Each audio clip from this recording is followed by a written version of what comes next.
अपने दलित भाइयों को बेचना तुम्हारी फितरत में है। दलितों का वोट लेना तुमको बहुत अच्छा लगता है, लेकिन दलितों के हक और अधिकार की बात करने में तुमको उनके अंदर से बदबू नजर आती। अगर अपनी माँ की कोख से जन्म लिया है तो दलितों का वोट मत लेना। अपनी माँ की कोख से जन्म लिया है तो अगर इनके अधिकारों की बात नहीं कर सकते तो वोट मत लेना। लानत है तुम जैसे गद्दारों की जो 68 से को नियुक्ति दो, नियुक्ति दो, नियुक्ति दो। योगी जी न्याय करो, न्याय करो, न्याय करो। योगी जी दलित पिछड़ों को नियुक्ति दो और योगी दो, नियुक्ति दो। इस तरह हम लोग अपनी आवाज़ बुलंद करते हैं।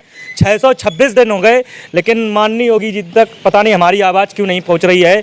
हमारा कसूर मुझे लगता है सिर्फ इतना है कि हम लोग दलित और पिछड़े समाज से आते हैं, जहां पर सामान्य वर्ग के यहीं पर अभ्यर्थी हमारे सामने आते हैं, 24 घंटे में न्याय हो जाता है और हमारे 24 महीने से ज़्यादा हो गए और आज तक हम लोगों के साथ न्याय नहीं हो पाया। लेकिन ना ही प्रदेश के मुख्यमंत्री ने, ना ही किसी डिप्टी सीएम ने, ना ही बीजेपी किसी नेता ने हम लोगों को आज तक न्याय दिया। यहाँ तक मुख्यमंत्री आवास हो, चाहे डिप्टी सीएम केशव मौर्य जी का आवास हो, चाहे शिक्षा मंत्री संदीप लोधी जी का आवास हो, वहाँ हम लोगों के साथ भवता की गई, हमारी बहनों के साथ मारपीट की गई। ये सरकार की हकीकत है, इस सरकार की यही सच्चाई है।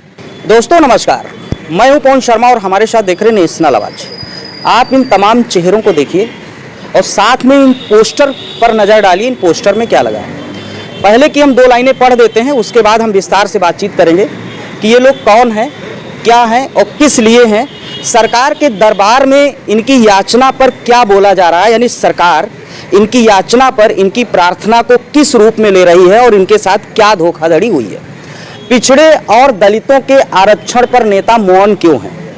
तमाम ये जो 6 पोस्टर आप देख रहे हैं, ये प्रतिबिंब जो लगा है, छाया प्रतिबिंब अनुप्रिया पटेल जी का है, ये ओम प्रकाश राजभर का है, ये केशव प्रसाद मौर्य जी का है, ये भूपेन्द्र चौधरी जी का है, ये स्वतंत्र देव सिंह का है और ये उत्तर प्रदेश के शिक्षा मंत्री माननीय संदीप सिंह का है।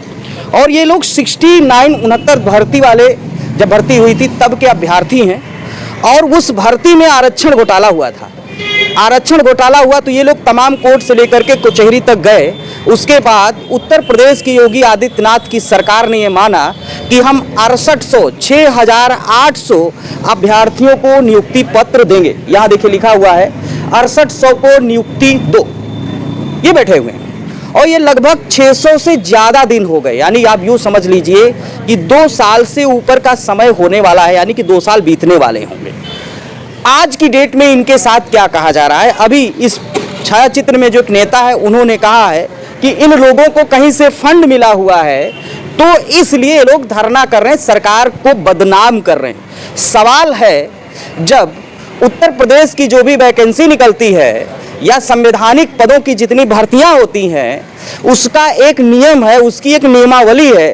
तो नियमावली को ताक पर रख करके इन अभ्यर्थियों की जगह पर कौन से अभ्यर्थियों की भर्ती कर दी गई। सबसे बड़ा प्रश्न ये है, वो गद्दार कौन है, यानी इन लोगों के साथ गद्दारी करने वाला अधिकारी कौन है। देखिए, गद्दारी शब्द मैं इसलिए यूज कर रहा हूं ना, क्योंकि लोग, होता क्या है ना कि 2 साल के लंबे अंतराल के बाद अधिकारियों का ट्रांसफर हो गया होगा, नेता इस पार्टी से उस पार्टी में चले गए होंगे, उनकी अंतरात्मा पार्टी के अनुसार बदल गई होगी और खुद अन्य पार्टियों की जूठन में आकर के जो वहां की पत्तल चाट राजनीति है उसकी जूठन चाटते हुए जब इन लाभार्थियों को, इन पीड़ितों पर यह आरोप लगाया जाता है कि इनको कहीं से फंड मिलता है, तो जाहिर सी बात है ऐसे नेताओं को गद्दार नहीं तो और शब्द क्या कहा जाएगा, आप कमेंट करके बताइए। थोड़ा इन अभ्यर्थियों के जीवन पर भी हम प्रकाश डाल लेंगे। तस्वीर पीछे पलट करके दिखाइए। आप ये देख रहे हैं लखनऊ का इको गार्डन है, मौसम प्रतिकूल है, यहाँ दूर दूर तक कोई आदमी नहीं दिखाई दे रहा है। पुलिस के जवान हैं और संबंधित कर्मचारी हैं और यहाँ पर फरियादी लोग हैं जो अपनी रोजी रोटी की मांग उत्तर प्रदेश सरकार से कर रहे हैं।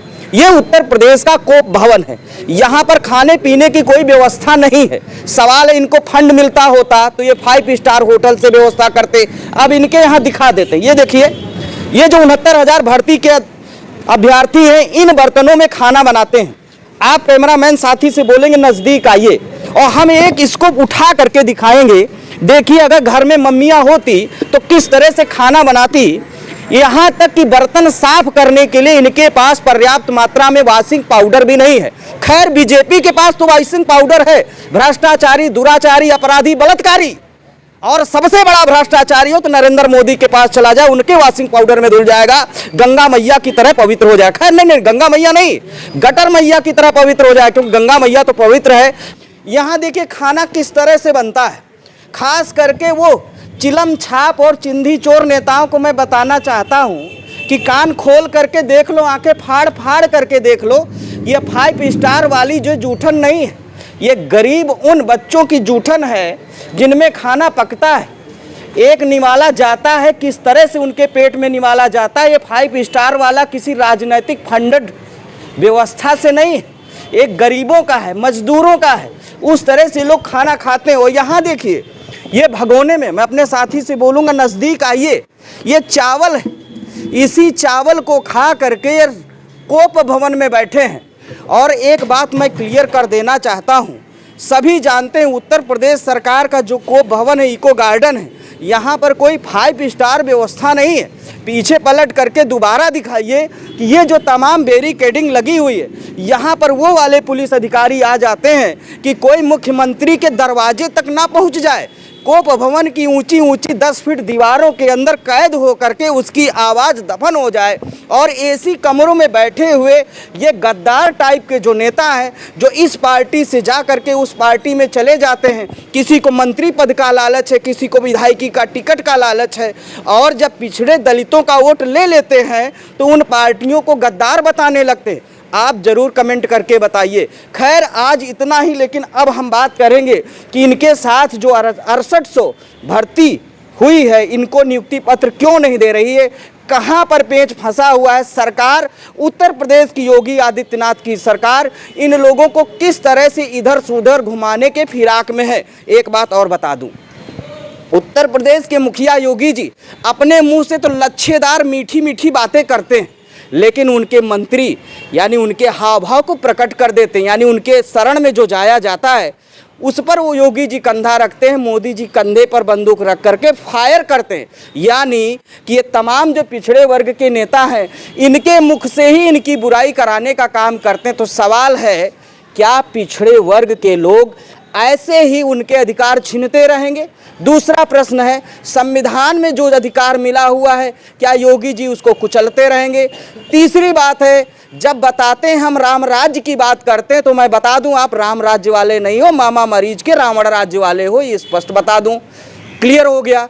तीसरी बात, यहाँ पर कितने बार वादा करोगे, कितने बार वादा खिलाफी करोगे? और ख़ास करके मैं उत्तर प्रदेश के शिक्षा मंत्री को कहना चाहता हूँ कि भैया आपने जो आरक्षण में घोटाला करवाया है तो उसको दूर कौन करेगा? अब ये जो हड्डी है ना तुम्हारे मुंह के अंदर जाएगी, ना निकल करके बाहर आएगी। जब ये बच्चे सड़क पर आ गए, 600 से ज़्यादा दिन का संघर्ष कर लिया है, तब आपका बचना नामुमकिन है। आप कितने भी पैतरे बदल लो, कितना गंगा मैया में डुबकी लगा लो, एक दिन अस्थि विसर्जन भी हो जाओगे, लेकिन इन लोगों के नियुक्ति मांगने की आग ठंडी नहीं पड़ेगी। ये लोग आपके दरबार में मांगते रहेंगे, ऐसा दिखाई पड़ रहा है। हम लोगों ने कोई ऐसा दरवाजा नहीं छोड़ा, यहाँ तक मुख्यमंत्री आवास नहीं छोड़ा, कृष्ण प्रसाद मौर्य जी का आवास नहीं छोड़ा, अनुप्रिया पटेल जी का आवास हो, चाहे शिक्षा मंत्री संदीप लोधी जी का आवास हो, चाहे तमाम बीजेपी के जो भी संगठन के नेता हैं, चाहे उनके मंत्री हों, सांसद हों, हमने कोई ऐसा दरवाजा नहीं छोड़ा जहां हम लोगों ने जाके न्याय की भीख न मांगी हो। लेकिन ना ही प्रदेश के मुख्यमंत्री ने, ना ही किसी डिप्टी सीएम ने, ना ही बीजेपी किसी नेता ने हम लोगों को आज तक न्याय दिया। यहाँ तक मुख्यमंत्री आवास हो, चाहे डिप्टी सीएम कृष्ण प्रसाद मौर्य जी का आवास हो, चाहे शिक्षा मंत्री संदीप लोधी जी का आवास हो, वहाँ हम लोगों के साथ बर्बरता की गई, हमारी बहनों के साथ मारपीट की गई। ये सरकार की हकीकत है, इस सरकार की यही सच्चाई है। देखिए, एक सबसे बड़ी बात ये बता रहे हैं कि जब फरियादी दरबार में पहुंचा, महिला फरियादी हुआ चाहे जेंट्स फरियादी हुआ, महिला फरियादियों के साथ भी बर्बरता की गई। सवाल है, महिला सुरक्षा का वादा करने वाले, महिला को नारी शक्ति बताने वालों के अंदर इतनी क्रूरता क्यों है, इतनी हैवानियत क्यों है, इतनी रावणी प्रवृत्ति क्यों है कि जब एक तो अधिकार खा लिया, उसके बाद जब अधिकार मांगने गए तो आप सत्ता के नशे में इतना चूर हो गए कि महिलाओं को भी बख्श नहीं रहे। कुछ लोग ऐसे भी कहते हैं कि मामला कोर्ट में है। क्या वजह है? मतलब मामला कोर्ट में है या मंशा अलग है, इसका स्पष्ट। मैं ये पूछना चाहता हूँ उत्तर प्रदेश की सरकार से चाहे उत्तर प्रदेश के माननीय मुख्यमंत्री जी हों, चाहे सरकार के और लोग हों, जो लोग ये कहते हैं मामला कोर्ट में है। सबसे बड़ा सवाल ये है कि घोटाला किसने किया। जब इस सरकार ने घोटाला किया तो इस सरकार क्यों कबूल नहीं करती घोटाला हमने किया है। घोटाला सरकार ने किया, अगर मैटर कोर्ट में है तो कोर्ट से मैटर को निकालने की जिम्मेदारी सरकार की है, उत्तर प्रदेश के मुख्यमंत्री, शिक्षा मंत्री की है, न कि हम अभ्यर्थियों की। जिन अभ्यर्थियों के पास खाने के लिए भोजन न हो और ये वो अभ्यर्थी कहाँ से 20-20 लाख का वकील करके वहाँ अपनी हियरिंग कराएंगे और मैटर को निस्तारण कराएंगे। रही बात सरकार की, सरकार ये कहती है मैटर कोर्ट में। आज लगभग 1 साल होने जा रही है। 13 मार्च को हम लोगों का सिंगल बेंच का ऑर्डर आया था, आज मार्च चल रहा है 2024, लगभग 1 साल हो गई। यही उत्तर प्रदेश के माननीय मुख्यमंत्री में जरा सी भी शर्म बची हो तो उत्तर प्रदेश के माननीय मुख्यमंत्री हम लोग को ये जवाब दे दें।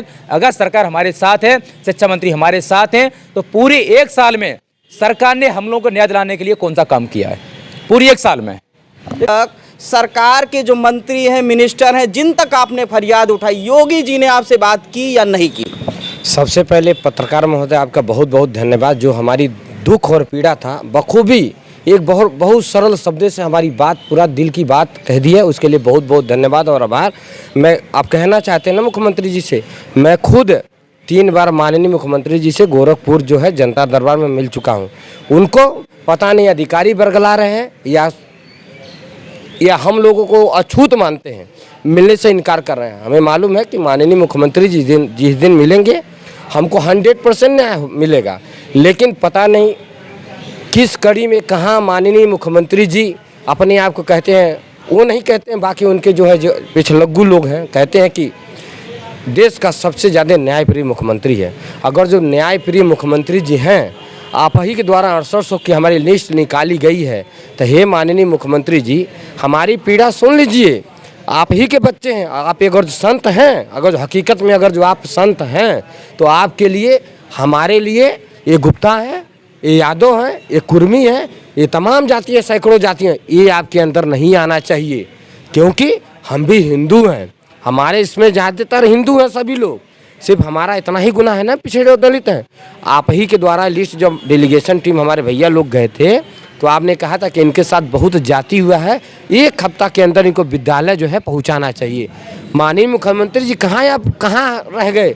आप ही के दरवाजे पर जाते हैं, वहाँ के पुलिस प्रशासन हमारी बहनों के साथ, हमारे भाइयों के साथ, हमारे साथ इतना बर्बरतापूर्वक निर्दयी तरीके से इतना लात घूसे, यहाँ तक कि देखिए, थोड़ा इनकी बात को हम भी बोल देना चाहता हूँ कि जब भी कोई फैसला होता है, जब भी सरकार को अपना मन होता है, उसके विपक्षी या हो उसके अनुकूल कोई उसकी विचारधारा के प्रतिकूल व्यक्ति होता है, काम करता है, तो इस सरकार की आत्मा इतनी फास्ट काम करती है कि तत्काल निर्णय होने लगता है, तत्काल गाड़ियां पलटने लगती हैं, तत्काल बुलडोजर हो जाता है, किसी का घर अवैध हो जाता है, किसी की बीवी अवैध हो जाती है, किसी के बच्चे अवैध हो जाते हैं। और लेकिन जब सरकार का बलात्कारी अपराधी हो जाता है तो आरोप लगाने वाले ही गुनाहगार हो जाते हैं। सवाल है, ये गद्दारी की फितरत में दोधारी तलवार क्यों है? यानी जो लोग गद्दारी भी करते हैं तो उसमें ईमानदारी करते हैं, यहाँ गद्दारी में भी बेईमानी है। गजब भैया लॉजिक है। देखिए भाई साहब, और है इनके पास ये वाद्य यंत्र है और इसमें लिखा हुआ है शिक्षक भर्ती आरक्षण घोटाला, और इसको बजाते हैं और इसको बजा करके सरकार को चिढ़ाते हैं। यानी कि इस यंत्र का बड़ा महत्व है। यानी जब भजन वगैरह होते हैं, कीर्तन वगैरह होते हैं, तो इस यंत्र को बजाया जाता है और बजा करके प्रभु को जो है स्मरण किया जाता है।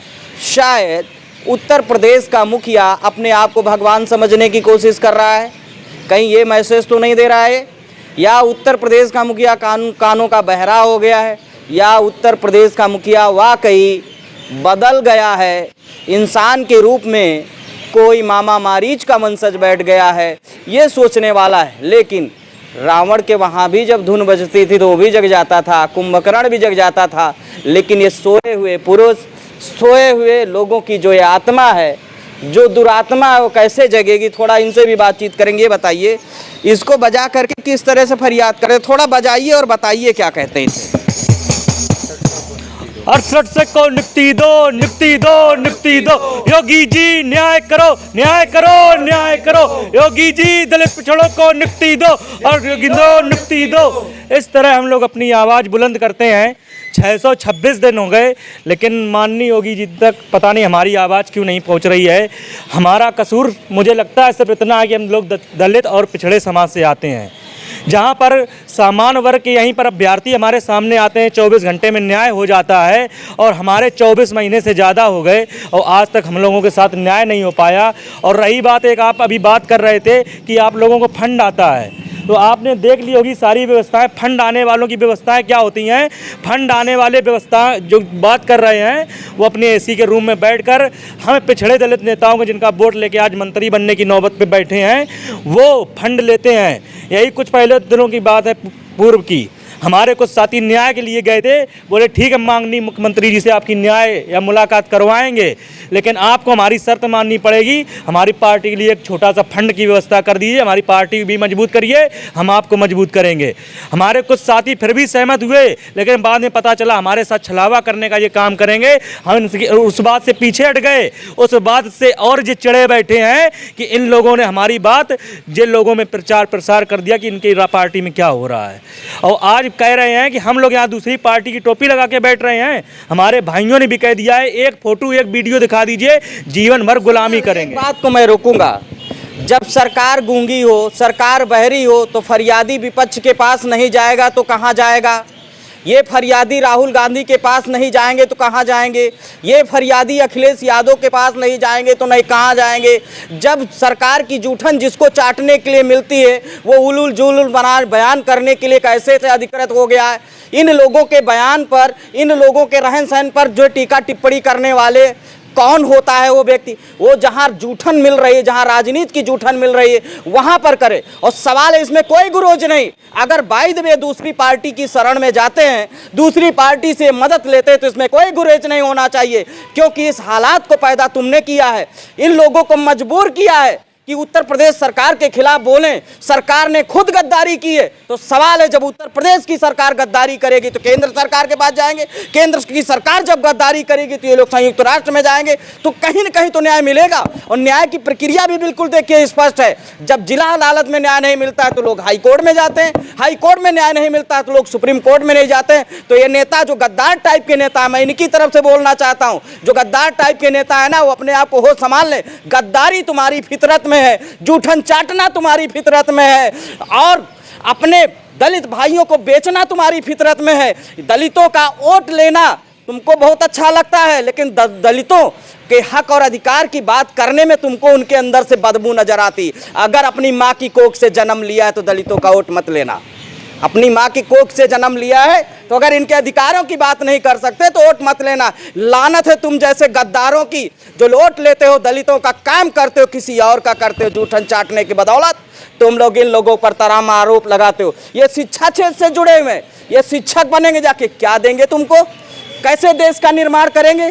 तुम लोग इनके ऊपर पहले से ही लाछन लगाते हो, गद्दारी तुम करते हो, आरोप इन पर लगाते हो। और एक बात और नेताओं को कहना चाहता हूँ, गद्दार टाइप की जो इन लोगों पर आरोप लगाया है, सुनो, वोट लिया पिछड़ों का, दूसरी पार्टी से वोट लेकर के विधायक बने, और जब एमएलसी बनाने की बात आई तो कहीं और गद्दारी करने चले गए। कहाँ से लाते हो दोगलापन, कहाँ से लाते हो गद्दारी, कितनी बड़ी फितरत। अगर तुम गद्दारी करो तो राजनीति है, और ये लोग मदद मांगे तो इनको फंड मिल गया। कहाँ से ऐसे दोगले शर्म वाले नेताओं, शर्म करो, चुल्लू भर पानी में डूब के मर जाओ। जूठन चाटने के लिए तुम लोग इतनी हैवानियत करते हो। एक चीज़ बता दूं, सब कुछ यहीं मिलेगा। तुम लोगों की उम्र कम है, लेकिन इन बच्चों की उम्र ज़्यादा है। ये 30 साल के हैं, तुम 50 साल के हो। तुम्हारे हश्र का अंजाम भी अपनी आंखों से देखेंगे। तुम जैसे गुनाहगारों को मिट्टी में दफन होते हुए ये लोग देखेंगे। और आपको बता दूं, अभी वक्त है, सुधर जाओ, नहीं दलित तुम्हारे सीने पे पैर रख करके तुमको कुचलते हुए भी यही लोग देखेंगे। पुनः इन सब पूरे चेहरों को देखिए और यहाँ की व्यवस्था को देखिए। कहीं से आपको याचना वाले फरियादियों से भी गई गुजरी व्यवस्था लगती। लोग पुजारी भी जाता पूजा करने के लिए तो उसके पास भी बढ़िया व्यवस्था होती।